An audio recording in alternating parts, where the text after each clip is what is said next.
ఓం నమ శివాయ. భారత మాతా శివశక్తి అవతార్ శివ్ బాబా వాణి 19/4/2026 పూర్వ తేదీ 7/5/2023. టైటిల్: ఇప్పుడు మురికిగా ఉన్న నేను పవిత్రమైన నేనుగా మార్చుకోవాలి. పిల్లలకు మూడవ నేత్రం యొక్క రహస్యాన్ని తెలియచేసేవారు, సర్వ ఆత్మలను మట్టి నుంచి లేపి శుభ్రం చేసేవారు, జీవిత సత్యాన్ని తెలియచేసి సత్యమైన పురుషార్థాన్ని నేర్పించే పరమ శ్రేయోభిలాషి శివబాబా ఇలా చెప్తున్నారు. మధురమైన పిల్లలు, ఆత్మ రూపంలోని మూడవ నేత్రం తెరుచుకున్నప్పుడు మొత్తం విశ్వం పరివర్తన చెందుతుందని అంటారు. కానీ పరమాత్మ యొక్క మూడవ నేత్రం తెరుచుకున్నప్పుడు ఈ సృష్టి అంతా పరివర్తన చెందుతుంది. ఈ సృష్టిపై స్వర్గం అవతరిస్తుంది. ఎందుకంటే మూడవ నేత్రము తెరుచుకున్నప్పుడు మనోవికారాలతో పాటు సృష్టిలోని వ్యర్థాలు కూడా సమాప్తమవుతాయి, పాత శరీరాలు కూడా నాశనం అవుతాయి. మంచిది, ఈరోజు పిల్లలందరూ పుణ్య స్థానంలో కూర్చున్నారు. ఏ స్థానంలో కూర్చున్నారు? బిగ్గరగా చెప్పండి. ఆ స్థలము పేరు ఏమిటి? పిల్లలు సమాధానం చెప్పారు, త్రయంబకేశ్వర్ అని. త్రయంబకేశ్వర్ అంటే ఏమిటి? త్రయంబకేశ్వర్ యొక్క అర్థం ఏమిటి? త్రయంబకేశ్వర్లో నివసించేవారు, దీని అర్థాన్ని తెలియచేయండి. పిల్లలు సమాధానం చెప్పారు, ముగ్గురు దేవతల యొక్క ఈశ్వరుడు అని. ముగ్గురు దేవతలకు ఈశ్వరుడు. ఇంకా త్రయంబకేశ్వర్ అంటే అర్థం ఏమిటి? పిల్లలు మళ్ళీ సమాధానం చెప్పారు, త్రినేత్రుడు. ఎవరికైతే 3 నేత్రాలు ఉన్నాయో వారు. చాలా బాగుంది, వెరీ గుడ్. త్రయంబకేశ్వరుడు అంటే త్రినేత్రుడు. ఈ సృష్టి బయట మూడవ నేత్రానికి ఎలాంటి మహిమ లేదు. ఈ ప్రపంచంలోని వారినే త్రినేత్రి, త్రికాలదర్శి అని పిలుస్తారు. త్రికాలదర్శి అంటే ఏమిటి? 3 కాలాల గురించి తెలుసుకున్నవారు అని. త్రిమూర్తి అంటే ముగ్గురు మూర్తులను సృష్టించిన వారు అని. పిల్లలు మాట్లాడుతూ ఉంటారు కదా, భక్తి మార్గంలో శివుని యొక్క మూడవ నేత్రం తెరుచుకున్నప్పుడు ఏం జరుగుతుంది? వినాశనము జరుగుతుందని మాట్లాడతారు కదా. పరివర్తన జరుగుతుంది, సృష్టి పరివర్తన చెందుతుంది. మంచిది, పరివర్తన ఎలా జరుగుతుంది? త్రినేత్రుడు అంటే ప్రస్తుతము శరీరానికి 2 నేత్రాలు మాత్రమే ఉంటాయి. ఆత్మరూపంలోని మూడవ నేత్రం తెరుచుకున్నప్పుడు ఈ మొత్తం విశ్వం పరివర్తన చెందుతుందని అంటారు. కానీ పరమాత్మ యొక్క మూడవ నేత్రం తెరుచుకున్నప్పుడు పూర్తిగా ఈ సృష్టి పరివర్తన చెందుతుంది. అలాంటప్పుడు పరివర్తన ఎలా జరుగుతుంది? ఈ మొత్తం సృష్టి పైన స్వర్గం అవతరిస్తుంది. ఎందుకంటే మూడవ నేత్రం తెరుచుకున్న మనోవికారాలతో పాటు సృష్టిలోని పాత వస్త్రాలు, పాత శరీరాలు అంతమైపోతాయి. మీరు ఎన్ని ద్వాదశ జ్యోతిర్లింగాలను తయారు చేసినప్పటికీ ఈ రోజు మిలనము ఎక్కడ జరుగుతుంది? సమాధానం చెప్పారు, త్రయంబకేశ్వర్లో. అంటే ఇక్కడి నుంచి ఆరంభము జరిగింది.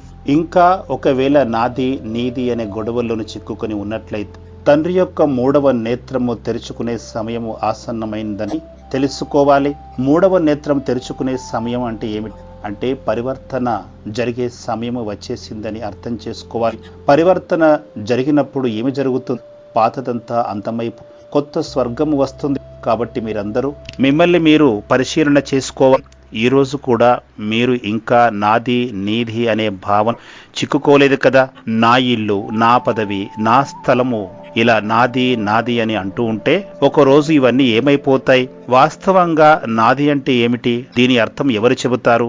నాది అంటే అర్థం ఏమిటి? పిల్లలు సమాధానం చెప్పారు, మరణించినది, మలినంగా ఉన్నది అని చెప్పారు. ఈ ప్రపంచంలో నాది అంటే అర్థం ఏమిటి? నాది అంటే ఈ ప్రపంచంలో మీరు దేనినైతే నాది అని పిలుస్తున్నారో అది వ్యక్తి కావచ్చు లేదా వస్తువు కావచ్చు, అదంతా కూడా మట్టితో సమానమైనది. నాది అంటే మట్టి అని భావించాలి. ఇప్పటి వరకు పిల్లలు మీరు ఆ మట్టిలోనే ఆడుకుంటున్నారు. ఎవరైతే నాది నాది అని అంటుంటారో వారు దేనిలో ఆడుకుంటున్నట్లు? మట్టిలోనే ఆడుకుంటున్నట్లు. అలాంటప్పుడు ఇప్పుడు ఏం చేయాలి? ఆ బురద నుంచి బయటకు రావాలి. ఒకవేళ మీ పాప మట్టిలో పడిపోతే, బురదలో పడిపోతే మీరు ఏమి చేస్తారు? వారిని పైకి లేపుతారు కదా. లేపి స్వచ్ఛమైన నీటి కుళాయి కింద కూర్చోబెడతారు కదా. ఎందుకు కూర్చోబెడతారు? ఆ బురదను కడగడానికి. బురదలో పడిపోతే రోగాలు కూడా వస్తాయి కదా. కాబట్టి పిల్లలు, తండ్రి మిమ్మల్ని అందరినీ ఆ మట్టి నుంచి లేపి పూర్తిగా పరిశుభ్రంగా చేయడానికి వచ్చారు. ఎవరెవరు మట్టి నుంచి బయటకు వస్తారు? పిల్లలు సమాధానం చెప్పారు, బాబానే బయటకు తీస్తారు. తండ్రి బయటకు తీశారు, కానీ పిల్లలు ఆ కుళాయి కింద కూర్చోవడం లేదు. మట్టిలోనే సంతోషిస్తున్నారు. మట్టిలోనే చాలా సుఖము దొరుకుతుందని భావిస్తున్నారు. ఈ మట్టి ఏదైతే ఉందో ఇది మనస్సు మనస్సును, శరీరాన్ని అందరినీ మలినంగా చేస్తుంది. తండ్రికి అందరూ తెలుసు, ఈ మట్టి అందరినీ మలినంగా చేసిందని తెలుసు. కానీ ఇప్పుడు తండ్రి ఎవరి పేరును ప్రస్తావించరు. కానీ మీరు మట్టి నుంచి విముక్తి పొందాలంటే ఆ మలినంగా ఉన్న నాది అనే భావనను పవిత్రమైన నాది అనే భావనగా పరివర్తన చేసుకోండి. నాకు ఒక శివబాబా తప్ప మరొకరు లేరు. ఒకవేళ నాది అని భావించాల్సి వస్తే నాకు ఒక త్రిమూర్తి బాబా తప్ప మరొకరు లేరు అని భావించాలి. నాకు త్రికాలదర్శి బాబా తప్ప మరొకరు లేరు అని ఒకవేళ దీనిని మీ జీవితంలో అనుసరించినట్లయితే ఈ నాది నాది అనే అపవిత్రత ఏదైతే మిమ్మల్ని మలినంగా చేస్తుందో ఆ మలినము నుంచి విముక్తి లభిస్తుంది. ఈ మలినము జన్మ జన్మాంతరాల నుంచి ఏరుకొని పోయింది. కొద్దిమంది ఆత్మ నిర్లేపమైనదని అంటారు. అలాంటప్పుడు ఆత్మకు మలినం అంటకూడదు కదా. మరి అలాంటప్పుడు పాపాత్మ, పుణ్యాత్మ, మహానాత్మ, శ్రేష్టాత్మ అని ఎందుకంటారు? ఏ శాస్త్రంలోనైనా పాప పరమాత్మ లేదా పుణ్య పరమాత్మ అని చెప్పగా విన్నారా? ఎప్పుడు వినలేదు కదా. వినలేదంటే ఈ మహిమ ఎవరిది? ఆత్మ కోసమే చేసిన మహిమ.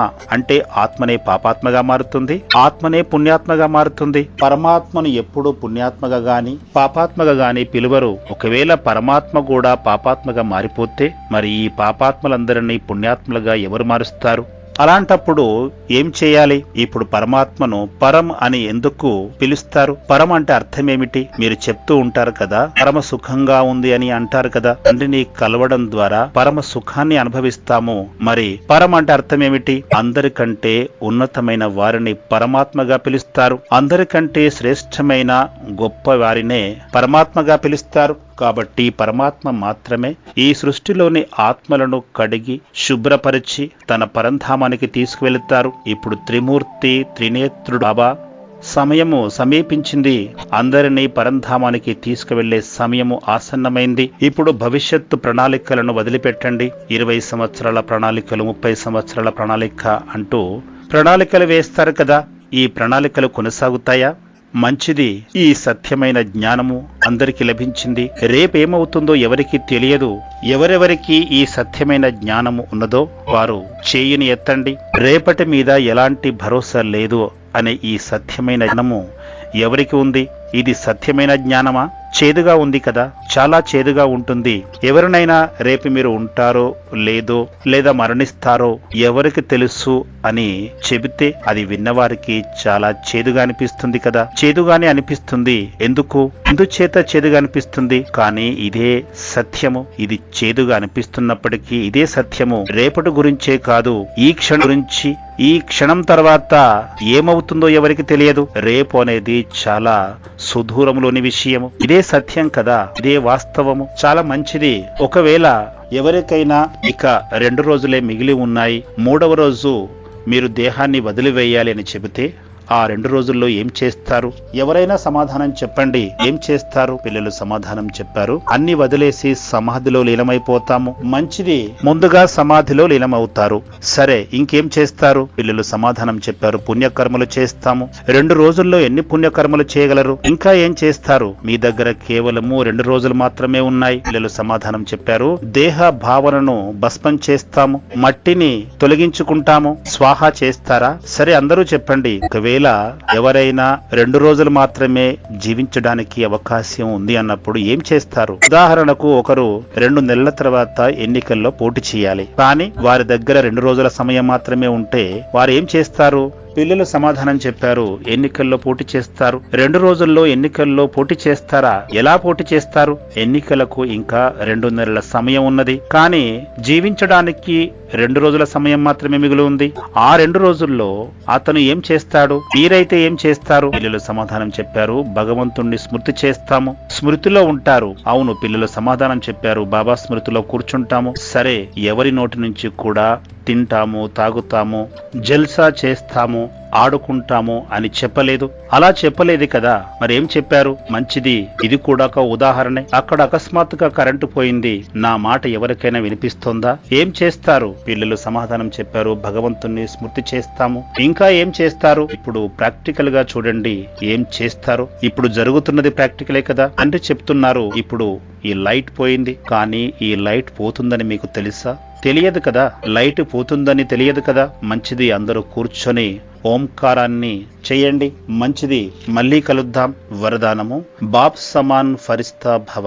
సదా కల్పం కిందటి సంపూర్ణ ఫరిస్తా స్వరూపము మీ కళ్ళ ముందు కదలాడుతోందా? కల్పం క్రితం కూడా మేమే ఫరిస్తాలము, ఇప్పుడు కూడా మేమే ఫరిస్తాలము అనే అనుభవం కలుగుతోందా? ఫరిస్తా అంటే ఎవరైతే ఒకే తండ్రితో సర్వ సంబంధాలను ఉంచుకుంటారో వారే ఫరిస్తాలు, తండ్రి తప్ప మరొకరు లేరు అనే అనుభవం కలుగుతోందా? ఇంకా ఇతర సంబంధాలు గుర్తుకు వస్తున్నాయా? ఎవరి సర్వ సంబంధాలు ఒకే తండ్రితో ఉంటాయో వారికి ఇతర సంబంధాలన్నీ నిమిత్తమాత్రంగానే తోస్తాయి. వారు సదా సంతోషంలో నాట్యం చేస్తారు, ఎప్పుడూ కూడా అలసటను అనుభవించరు. తండ్రి సమానమైన స్థితిలో ఉన్నవారు సదా అలసట లేనివారిగా ఉంటారు, అలసిపోరు. సదా తండ్రి అదేవిధంగా సేవ అనే ధ్యాసలోనే నిమగ్నమై ఉంటారు. వారు విఘ్న వినాశకులుగా, మాయాజీతులుగా, కల్పకల్పానికి విజేతలుగా నిలుస్తారు. ఓం నమః శివాయ.